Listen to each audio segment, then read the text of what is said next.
नमस्कार। तो हिमाचल प्रदेश सरकार के द्वारा जो है वो हिमाचल प्रदेश का 2025-26 का जो है वो बजट जो है वो जारी कर दिया गया है। बजट जो है वो आ गया है, तो बजट से रिलेटेड इंपॉर्टेंट क्वेश्चन जो है हम डिस्कस करेंगे इस वीडियो में।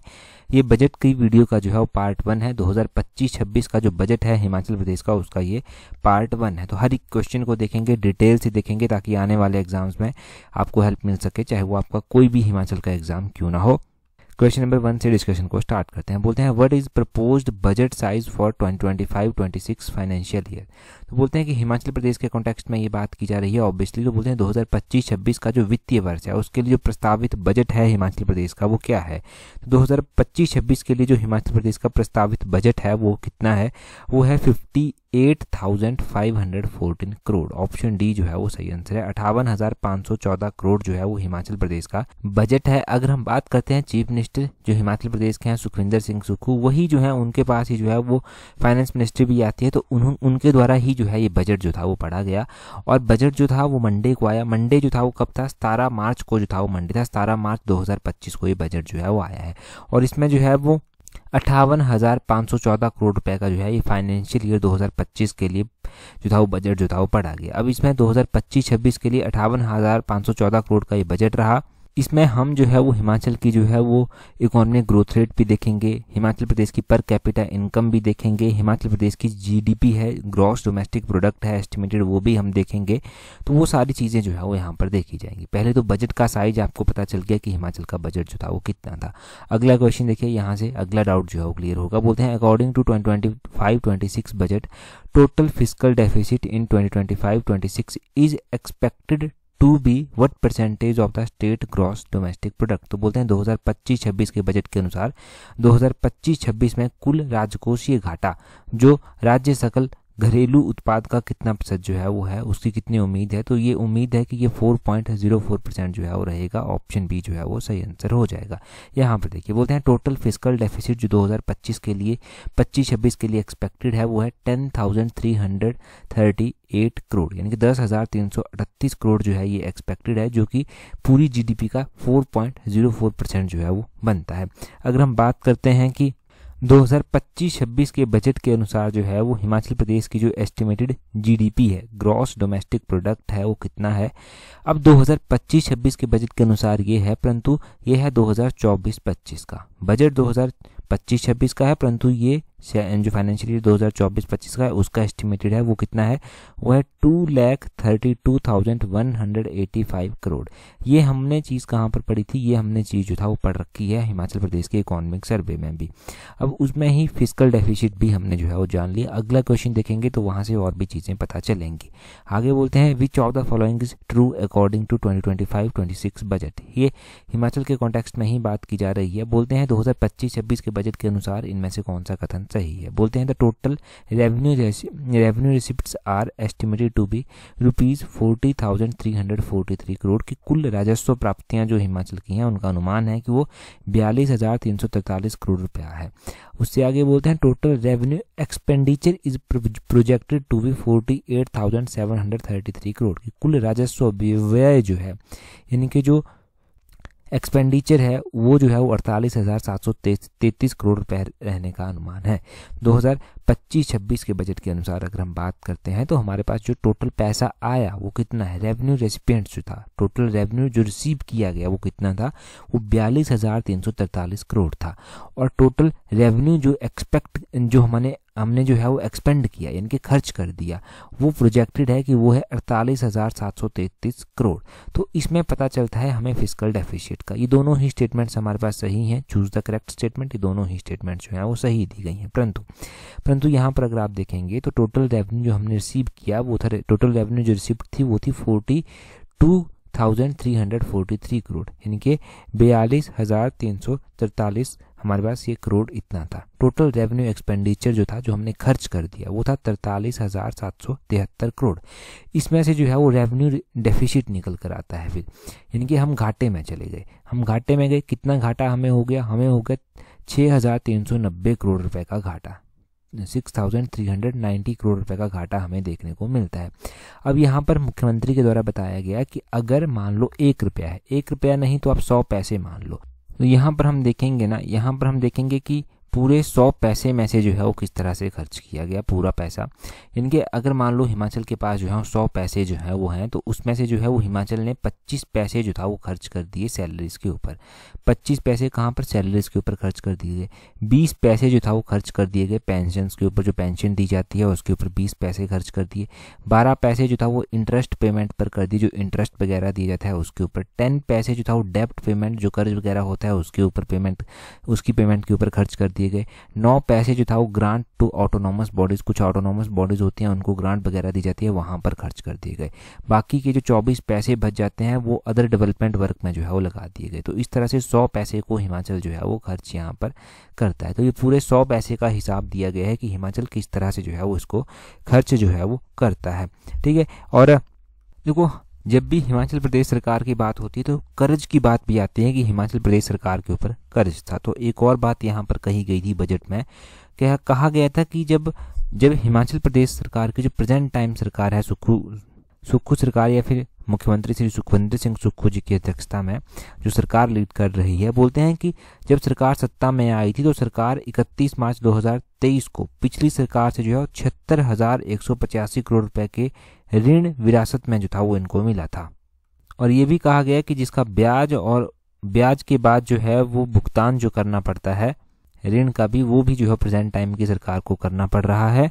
और भी यहाँ पर बात की गई थी कि पिछली सरकार के द्वारा जो ऋण लिया गया था उसमें से 12,266 करोड़ रुपया जो है वो रुपए का जो है वो ब्याज भुगतान इस सरकार के द्वारा कर दिया गया है। 8,087 करोड़ रुपए का ऋण वापसी जो है वो कर दी गई है। ऐसी बहुत सारी बातें जो था वो बजट में की गई थी। अगर आपने स्पीच सुनी होगी कहीं बजट की तो शायद आपको बहुत सारी चीज़ें ऐसी देखने को मिली होंगी, सुनने को मिली होंगी। परंतु जो एग्जाम पॉइंट ऑफ व्यू से इम्पोर्टेंट है वो पॉइंट्स हम साथ साथ में यहाँ पर डिस्कस कर रहे हैं, और आई होप कि आप उन पॉइंट्स को जो है साथ साथ में लिख भी रहे हैं। आगे बोलते हैं, according to 2025-26 budget daily wages of मनरेगा वर्कर्स इंक्रीज्ड फ्रॉम 302। तो बोलते हैं कि 2025-26 बजट के अनुसार मनरेगा श्रमिकों की जो दैनिक मजदूरी है वो 300 से बढ़ाकर कितनी की गई है। अभी एक बार फिर से मनरेगा वर्कर्स की जो है वो मजदूरी जो है वो बढ़ाई गई है। अब पहले ये 300 हुआ करती थी, अब 300 से बढ़ाकर जो है उसको कितना जो है वो किया गया है। ये मोस्ट इंपॉर्टेंट क्वेश्चन है और ये स्टार लाइन क्वेश्चन है, एक्सपेक्टेड क्वेश्चन है कि पेपर में आएगा ही आएगा।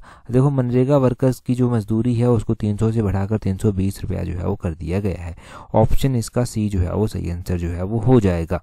अब क्वेश्चन पूछने का कुछ भी फॉर्म हो सकता है कि इस बार के बजट में जो है मनरेगा वर्कर्स की मजदूरी में कितनी बढ़ोतरी जो है वो की गई है। तो 20 रुपए की बढ़ोतरी जो है वो यहाँ पर की गई है। कितनी? 20 रुपए की बढ़ोतरी की गई है। यहाँ पर आप देख लीजिए कि यहाँ पर बोलते हैं कि डेली वेजेस जो मनरेगा वर्कर्स की जो है वो उसको 300 से बढ़ाकर 320 कर दिया गया है, और डेली वेजेस जो है जो दिहाड़ीदार हैं उनकी जो है वो मजदूरी 400 से बढ़ाकर 425 कर दी गई है। तो ये भी पता होना चाहिए कि जो डेली वेजेस हैं उनको जो है वो कितना रुपया यहाँ पर बढ़ाया गया है। तो पहले उनको 400 रुपया मिलता था, अब 400 से बढ़ाकर उसको 425 जो है वो कर दिया गया है। अब बोलते हैं यहाँ पर डीए भी जो है वो देने की बात की गई है। जो डेयरनेस अलाउंस होता है उसको देने की बात भी की गई है जो एम्प्लॉयज़ को मिलता है। बोलते हैं 15 मई से जो है वो एम्प्लॉयज़ को जो है वो 15 मई से जो है वो डेयरनेस अलाउंस जो है वो मिलेगा। और हिमाचल प्रदेश स्टेट गवर्नमेंट के एम्प्लॉयज़ किस रेट पर जो है इनको डेयरनेस अलाउंस मिलेगा, जिसको डीए बोलते हैं। तो ये 3% जो है वो डीए देने की बात की गई है। ये आपने ध्यान रखना है कि डीए कितना देने की बात की गई है, 3% डीए देने की बात की गई है 15 मई से। और 15 मई से ही जो है वो फर्स्ट फेज जो एरियर का है वो पेंशनर को दिया जाएगा। परंतु पेंशनर जो है ना, सभी पेंशनर को ये नहीं मिलेगा। अभी ये 70 से 75 ईयर्स के बीच में जो पेंशनर है उनको जो है वो दिया जाएगा। ठीक है, और बोलते हैं कि जो अभी तो दिया जाएगा 70 to 75 ईयर्स का 15 मई से दिया जाएगा, इस फाइनेंशियल ईयर में दिया जाएगा। परंतु बाकी के जो बच जाते हैं क्लास 4, क्लास 3, क्लास 2, क्लास 1 के एम्प्लॉयज उनको भी दिया जाएगा। उनको फेज्ड मैनर में देने की बात कही गई है, धीरे धीरे स्टेप बाय स्टेप जो है वो उनको देने की बात यहाँ पर कही गई है। तो ये यहाँ से जो है वो पता चलता है। अगला क्वेश्चन हम देखेंगे। अगला क्वेश्चन भी स्टार लाइनर क्वेश्चन है। अगला क्वेश्चन डिस्कस करें उससे पहले अगर आप तैयारी हिमाचल प्रदेश के अपकमिंग पेपर 1 के लिए, हाईकोर्ट के एग्जाम के लिए कर रहे हैं, या फिर आप तैयारी कर रहे हैं हिमाचल प्रदेश राज्य चयन आयोग के टीजीटी, जेवीटी, सब इंस्पेक्टर जैसे एग्जाम के लिए, तो अभी आप हमारी कॉम्प्रिहेंसिव टेस्ट सीरीज को जो है वो ज्वाइन कर सकते हैं। कॉम्प्रिहेंसिव टेस्ट सीरीज को ज्वाइन करने का ये सही टाइम है, क्योंकि अगर आप अभी ज्वाइन करते हैं तो आने वाले एग्जाम्स के लिए आप प्रॉपर्ली टेस्ट सीरीज को भी प्रैक्टिस भी कर पाएंगे, और जब तक पेपर होगा आप 3-4 बार एटलीस्ट उस टेस्ट सीरीज को जो है वो रिवाइज कर चुके होंगे, अपनी कमियों को एनालाइज कर चुके होंगे और बार बार चीज़ों को पढ़ चुके होंगे। वहाँ से ही आपको पता चलेगा कि किस तरह से आपको धीरे धीरे इम्प्रूव करना है और किस तरह से जो गलतियाँ हो जाती हैं, जहाँ से पेपर क्लियर नहीं हो पाता, उन गलतियों को जो है वो कैसे आप जो है वो एलिमिनेट कर सकते हैं। वो बहुत ज़्यादा इंपॉर्टेंट है एक स्ट्रेटेजी के साथ काम करना। तो आप टेस्ट सीरीज का स्लॉट 1 जो है वो टाइमली ज्वाइन कर सकते हैं, जिसका लिंक नीचे डिस्क्रिप्शन बॉक्स कमेंट बॉक्स में दिया गया है। अगर आपने इस बार का बजट सुना था तो कहा गया था कि जो हिमाचल प्रदेश के महाविद्यालय हैं उनमें लगभग 1000 के करीब जो है वो पद भरे जाएंगे। Junior office assistant, staff nurse, NM जो एएनएम हैं उनके पद भरने की बात की गई थी। आयुर्वेदिक फार्मेसिस्ट, बहुत सारे ऐसे पद भरने की बात की गई थी। पुलिस विभाग में कांस्टेबलों को 1000 रिक्त पदों को भरने की बात की गई थी। इसके अलावा जो है वो पंचायत सचिवों के पद भरने की बात की गई थी। 853 पद जो है वो सीधी भर्ती से भरने की बात यहाँ पर की गई थी। जो तकनीकी सहायक होते हैं, टेक्निकल असिस्टेंट होते हैं, उनके 219 पद भरने की बात की गई थी। और भी बहुत सारी भर्तियां यहाँ पर करने की बात इस बार के बजट में प्रॉपरली की गई है। तो होपफुली कि वो भी देखने को आगे मिले आपको, तो टाइमली आप इस टेस्ट सीरीज को ज्वाइन कर अपने आने वाले एग्जाम्स के लिए जो है वो कॉम्प्रिहेंसिव वे से जो है वो तैयारी कर सकते हैं। अगला क्वेश्चन देखिए, बोलते हैं during the financial year 2024-25 the state's economy is projected to grow at a rate of, बोलते हैं वित्तीय वर्ष 2024-25 के दौरान हिमाचल प्रदेश की अर्थव्यवस्था किस दर से बढ़ने का अनुमान है। तो 2024-25 में अगर हम बात करते हैं हिमाचल प्रदेश की जो स्टेट इकोनॉमी है उसको किस तरह से बढ़ने का अनुमान है, कितनी % वो बढ़ेगी, तो उसका अनुमान है कि ये 6.7% जो है वो बढ़ेगी। 6.7% बढ़ेगी। यहाँ पर हम देखते हैं, बोलते हैं कि हिमाचल प्रदेश की जो ग्रॉस स्टेट डोमेस्टिक प्रोडक्ट है वो एक की इंडिकेटर है हिमाचल प्रदेश की या किसी भी स्टेट की इकोनॉमिक ग्रोथ को जो है मेजर करने के लिए। बोलते हैं 2024-25 फाइनेंशियल ईयर में स्टेट की जो इकोनॉमी है उसकी प्रोजेक्टेड है ग्रोथ रेट 6.7%, और हिमाचल प्रदेश की जो पर कैपिटा इनकम है 2024-25 में उसमें भी एक्सपेक्टेड है कि 9.6% इंक्रीज होगा as compare to previous year. अभी पर कैपिटा इनकम जो है वो 2,57,212 रुपये पहुंचने का जो है वो अनुमान है, और ये जो है वो पिछले साल के साथ कंपेयर करते हैं तो 57,050 रुपये जो है वो हाइयर है। परसेंटेज में क्वेश्चन पूछा गया है तो वो 9.6% हाइयर है। इकोनॉमिक सर्वे में भी तो ये चीज़ पड़ी थी। अब बोलते हैं कि हिमाचल की जो पर कैपिटा इनकम है वो कंट्री की मतलब इंडिया की पर कैपिटा इनकम से जो है वो हाइयर है। बोलते हैं स्टेट की जो ग्रॉस डोमेस्टिक प्रोडक्ट है उसका भी एक्सपेक्टेड है कि 2024-25 में वो 2,32,185 करोड़ रुपया जो है वो रहेगी। तो ये सारे पॉइंट यहाँ से हमने इकोनॉमिक सर्वे में भी पढ़े हैं, वहाँ पर भी ये बाकायदा मेंशन किए गए हैं, बजट में भी मेंशन किए गए हैं। तो ये बहुत ज़्यादा इंपॉर्टेंट हो जाते हैं। अब पर कैपिटा इनकम का क्वेश्चन ऐसा है कि पर कैपिटा इनकम किसी न किसी एग्जाम में पूछी जाएगी। जीडीपी पक्का किसी न किसी एग्जाम में पूछी जाएगी। हिमाचल प्रदेश की जो इकोनॉमिक ग्रोथ रेट है 2024-25 की वो पक्का किसी एग्जाम में पूछी जाएगी। ये 3-4 पॉइंट आपने ध्यान रख लिए तो ऐसा मान के चलिए कि सीधा आप 2-3 नंबर अपने पक्के यहाँ से कर रहे हैं। यहाँ पर मैं एक और बात बता दूं कि एडवांस एस्टिमेट के अकॉर्डिंग 2024-25 का जो फाइनेंशियल ईयर है उसमें जो इंडिया की पर कैपिटा इनकम है वो कितनी एक्सपेक्टेड है। इंडिया की जो पर कैपिटा इनकम है वो है 2 लाख, ये आपने ध्यान रखना, 2,162 2,162 रुपया जो है ये जो है वो एक्सपेक्टेड है इंडिया की per capita income.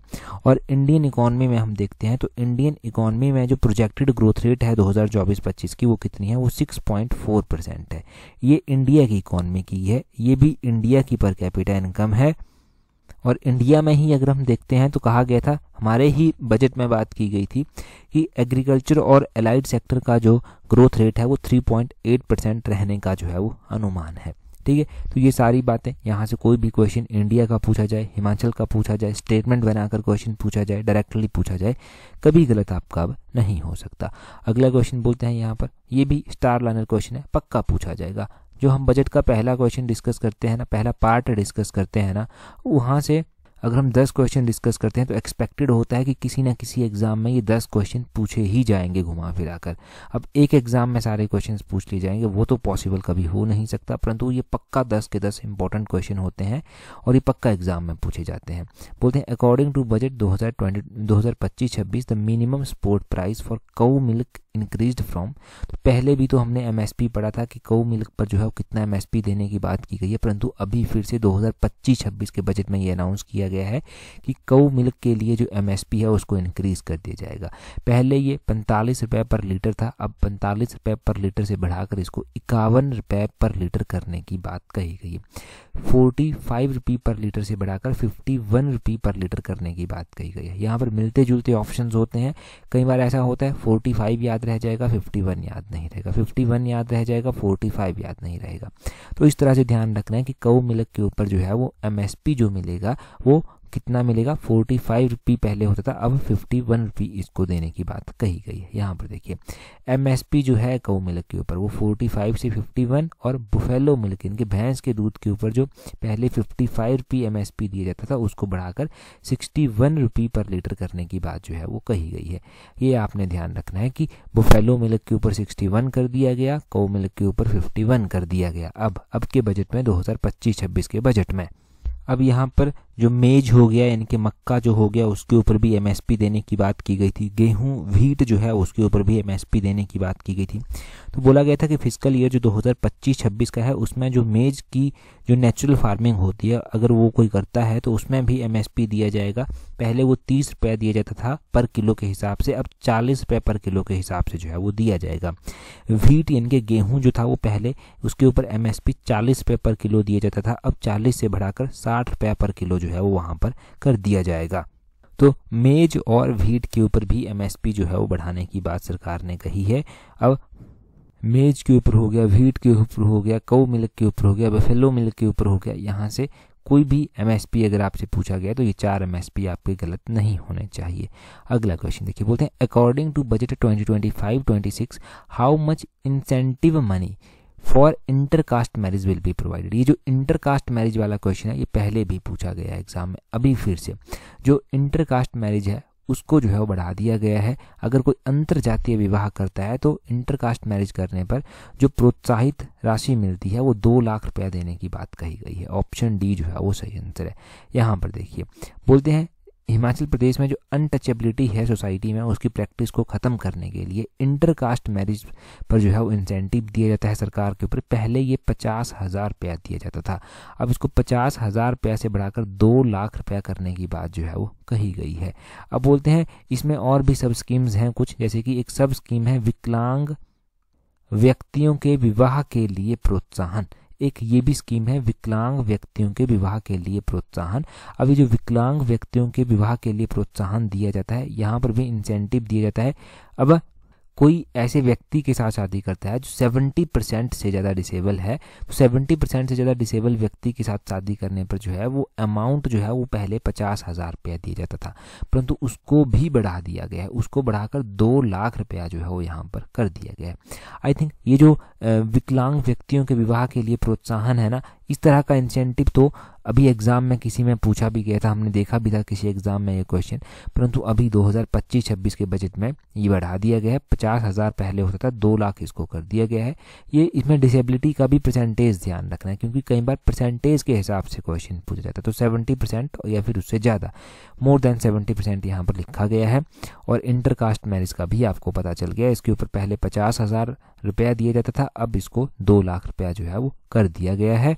Next question की ओर बढ़ेंगे। अगले क्वेश्चन में बोलते हैं how much interest subsidy for stabilizing solar project ranging from 250 kilowatt to 1 megawatt in tribal areas will be provided. तो बोलते हैं जनजातीय क्षेत्रों में अगर कोई मान लो 250 किलोवाट से लेकर 1 मेगावाट तक की सौर परियोजना स्थापित करता है तो उसको कितनी ब्याज सब्सिडी प्रदान की जाएगी, तो उसको 5% ब्याज सब्सिडी जो है वो प्रदान की जाएगी। कितनी? 5% ब्याज सब्सिडी उसको प्रदान की जाएगी। ऑप्शन सी सही आंसर है। यहाँ पर ही क्वेश्चन और इसका आंसर जो है वो खत्म नहीं हो जाता है कि इतने से क्वेश्चन से आपकी बात बन जाएगी। यहाँ पर देखिए to create self employment, Himachal Pradesh में सेल्फ एम्प्लॉयमेंट की जो है वो अपॉर्चुनिटीज़ मिले, तो गवर्नमेंट ने जो है 5% इंटरेस्ट सब्सिडी जो है ये जो है वो प्रोवाइड की है सोलर प्रोजेक्ट के लिए। अगर कोई 250 किलोवाट से 1 मेगावाट तक जो है वो स्थापित करता है, कहाँ पर, ट्राइबल एरियाज़ में कोई स्थापित जो है वो करता है। और कुछ और भी आइडेंटिफाइड लोकेशन है, जैसे कि बड़ा भंगाल हो गया, डोडरा गवार हो गया, कुपवी हो गया, तीसा हो गया, और इस तरह की कुछ साइट्स हैं। यहाँ पर कोई जो है वो इस तरह की कोई स्कीम जो है वो लेता है।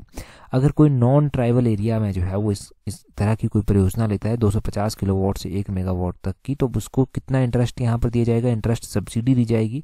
उसको 4% इंटरेस्ट सब्सिडी जो है वो यहाँ पर दी जाएगी। अगर मान लो कोई 1 मेगावाट से ज़्यादा का प्रोजेक्ट जो है वो बनाता है, या फिर 1 मेगावाट से ज़्यादा के प्रोजेक्ट के ऊपर जो है वो अपनी इन्वेस्टमेंट करता है, तो उसको 3% इंटरेस्ट सब्सिडी जो है वो मिलेगी। ये भी ध्यान रखना है। 250 किलोवाट से 1 मेगावाट तक ट्राइबल एरिया में 5% सब्सिडी मिलेगी, यानी कि इंटरेस्ट सब्सिडी के ऊपर जो मिलेगी वो कितनी मिलेगी, 5%। नॉन ट्राइबल एरिया में जो है वो 4%। अगर 1 मेगावाट से कोई ज़्यादा करता है एस्टेब्लाइज, तो उसको जो है वो 3% मिलने का जो है वो यहाँ पर कहा गया है, कितनी से इंटरेस्ट सब्सिडी जो है वो दी जाएगी। अगले क्वेश्चन की ओर जो है कदम बढ़ाते हैं। बोलते हैं potato processing plant will be set up in which district of Himachal Pradesh. तो बोलते हैं कि हिमाचल प्रदेश में जो आलू प्रसंस्करण संयंत्र स्थापित किया जाएगा वो कहाँ पर किया जाएगा। गिरिराज पत्रिका में ऑलरेडी ये डिस्कस हो भी चुका है कि हिमाचल प्रदेश में जो पोटैटो डेवलपमेंट, एक इस तरह का पोटैटो डेवलपमेंट प्रोसेसिंग प्लांट जो है वो स्थापित किया जाएगा। पोटैटो प्रोसेसिंग प्लांट इसको बोला गया, वो ऊना डिस्ट्रिक्ट में स्थापित किया जाएगा। कहाँ पर, ऊना डिस्ट्रिक्ट में स्थापित किया जाएगा। यहाँ से थोड़ा डिटेल से जानते हैं। बोलते हैं पोटैटो हिमाचल प्रदेश की इंपॉर्टेंट क्रॉप रही है, स्टार्टिंग से ही कई सालों से ये इंपॉर्टेंट क्रॉप रही है। एग्रीकल्चर सेक्टर में अच्छा खासा कंट्रीब्यूशन भी इसका रहता है। बोलते हैं पोटैटो में 20% of total vegetable production in state. जितने भी वेजिटेबल प्रोडक्ट यहाँ पर होते हैं उसमें जो पोटैटो का कंट्रीब्यूशन रहता है वो 20% जो है वो रहता है। बोलते हैं इसलिए जो है वो पोटैटो की जो फार्मिंग है उसको प्रमोट करने के लिए जो है वो हिमाचल प्रदेश में पोटैटो प्रोसेसिंग प्लांट जो है वो स्थापित करने की बात कही गई है। इसकी जो कैपेसिटी रहेगी वो 500 kg पर आवर के हिसाब से जो है वो रहेगी, और at the cost of approximately 20 crore रुपया जो है ये स्थापित किया जाएगा। कहाँ पर, ऊना डिस्ट्रिक्ट में जो है ये स्थापित जो है वो किया जाएगा। इस प्लांट को जो है वो बनाया जाएगा, ये किसकी सहायता करेगा, किसानों की सहायता करेगा। Producing approximately 54,200 metric ton of potato from both crops season, यानी कि राबी भी और खरीफ क्रॉप से भी, ये दोनों से ही जो है वो पोटैटो प्रोडक्शन में हेल्प करेगा। और over 3,400 hectare during this region in the year, मतलब इस साल 3,400 हेक्टेयर जो है वो इसमें इस सीज़न में जो है कवर किया जाएगा। तो इस तरह की बात कही गई थी। बोलते हैं खरीफ सीज़न की यहाँ पर बात की गई है। From the kharif season of 2025 potato seed production will be begin eight 8 potato development stations. तो बोलते हैं कि खरीफ सीजन 2025 से जो है वो पोटैटो सीड प्रोडक्शन जो है ये स्टार्ट कर दी जाएगी 8 पोटैटो जो अलग अलग डेवलपमेंट स्टेशंस हैं वहाँ पर, तो वहाँ से भी हेल्प मिलने वाली है। तो इस तरह से पोटैटो एक इंपॉर्टेंट क्रॉप है हिमाचल की, और इस तरह से पूरा क्वेश्चन बना। आगे बोलते हैं a spice park will be established in which district of Himachal Pradesh. तो बोलते हैं कि इस बार के बजट में कहा गया कि हिमाचल में एक स्पाइस पार्क भी जो है वो बनाया जाएगा। स्पाइस मतलब मसालों का एक पार्क बनाया जाएगा। इस तरह से स्पाइस पार्क कहाँ पर बनाया जाएगा, कौन से डिस्ट्रिक्ट में बनाया जाएगा, तो ये डिस्ट्रिक्ट हमीरपुर में बनाने की बात कही गई। ऑप्शन डी इसका सही आंसर है। बोलते हैं with 78% of world turmeric production, जो हमारी हल्दी होती है वर्ल्ड की 78% ऑफ द टर्मरिक प्रोडक्शन जो है वो इंडिया ही करता है, और इंडिया पूरे वर्ल्ड में लार्जेस्ट प्रोड्यूसर है हल्दी का, और इसका कंज्यूमर भी जो है ही, मतलब सबसे बड़ा कंज्यूमर भी है और एक्सपोर्टर भी है। अब बोलते हैं टर्मरिक ग्रोथ जो है वो इंडिया में की जा रही है, तो हिमाचल का भी कुछ ना कुछ कंट्रीब्यूशन यहाँ पर दिखाया जाएगा। तो हिमाचल प्रदेश के लिए एक गोल्डन अपॉर्चुनिटी है कि नेचुरल टर्मरिक की प्रोडक्शन में जो है वो एक योगदान जो है वो दिया जाए। इस कॉन्टेक्स्ट को ही ध्यान में रखते हुए 2 कदम उठाने की बात कही गई है। एक स्पाइस पार्क एस्टेब्लाइज किया जाएगा हमीरपुर डिस्ट्रिक्ट में, ये बात कही गई, ताकि यहाँ की जो स्पाइसेस हैं, यहाँ की जो मसाले हैं, उनको एक पहचान भी मिल सके मार्केट में। और यहाँ पर ये भी कहा गया था कि मुख्यमंत्री ने ये भी अनाउंस किया कि अपकमिंग फिजिकल ईयर में जो है वो मिनिमम सपोर्ट प्राइस जो टर्मरिक पर मिलेगा फॉर रॉ टर्मरिक जो होगी उसको जो मिलेगा नेचुरल फार्मिंग से जो हल्दी होती है, 90 रुपये पर किलोग्राम के हिसाब से जो है वो मिलेगा। तो ये 90 रुपये पर किलोग्राम के हिसाब से टर्मरिक का जो है वो है यहाँ पर MSP, ये भी ध्यान रखना है। और हमीरपुर में स्पाइस पार्क जो है वो बनाया जाएगा। टर्मरिक के बारे में भी पता चल गया, जो कि बजट में बताया गया था। आगे हम बढ़ें तो देखो बजट का नेक्स्ट पार्ट जल्दी ही डिस्कस किया जाएगा। टोटली बात आपके रिस्पांस के ऊपर जो है वो डिपेंड करती है। क्वेश्चन देखिए आप अगला, बोलते हैं अकॉर्डिंग टू द PLFS यानी कि periodic labour force survey 2023-24 what was the unemployment rate in Himachal Pradesh in 2023-24। तो बोलते हैं पीरियोडिक लेबर फोर्स सर्वे 2023-24 के अनुसार हिमाचल में 2023-24 में बेरोजगारी दर क्या थी।